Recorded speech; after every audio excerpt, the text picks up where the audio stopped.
मेरे पति एक आशावी और घमंडी किस्म के इंसान रहे हैं। मैंने अपनी बेटी और अपने परिवार वालों की वजह से उन्हें कभी नहीं छोड़ा। हम दोनों को एक दूसरे से शादी करने के लिए मजबूर किया गया था। ऐसा इसलिए क्योंकि हम दोनों के पिता के बीच एक व्यापारिक समझौता हुआ था, जिसकी वजह से मेरा रिश्ता उनके साथ तय हो गया। मेरे परिवार में शादियों का ऐसा ही पैटर्न चला आ रहा है, जिससे मुझे सबसे ज़्यादा नफ़रत है। मुझे कभी किसी ऐसे व्यक्ति के साथ रहने का मौका नहीं मिला जिससे मैं प्यार कर सकूं।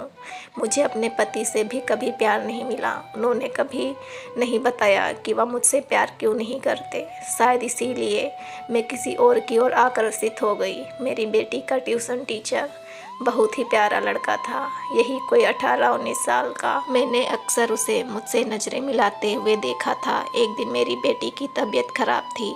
जब वो ट्यूशन पढ़ाने आया तो मैंने मना कर दिया कि उसकी आज तबीयत खराब है। तब मैंने उसे अपने साथ एक कप चाय पीने के लिए आमंत्रित किया। वह देखने में काफ़ी आकर्षक था। उसका अंदाज मजाकिया था, जिसकी वजह से मैं उसकी तरफ बहुत ज़्यादा आकर्षण महसूस करती थी।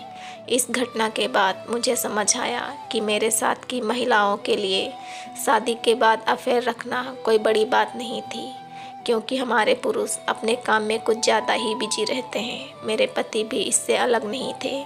इस तरह मेरा उसके साथ अफेयर शुरू हुआ। अपनी बेटी के टीचर के साथ एक्स्ट्रा मैरिटल अफेयर रखने पर मुझे कोई पछतावा नहीं है, क्योंकि मुझे एक ऐसे व्यक्ति से प्यार और अटेंशन मिल रहा था जो जानता था कि एक महिला को खुश कैसे रखा जाता है। वह देखने में काफ़ी सेक्सी था, बल्कि उसने मुझे शारीरिक संबंध बनाते हुए कामुक या अच्छा भी महसूस कराया। जब घर में कोई नहीं होता था तो हम दोनों साथ में काफ़ी अच्छा समय बिताते थे। 35 साल की उम्र में मुझे प्यार और शारीरिक सुख मिला, जिसने मुझे सबसे ज़्यादा खुशी का अनुभव कराया।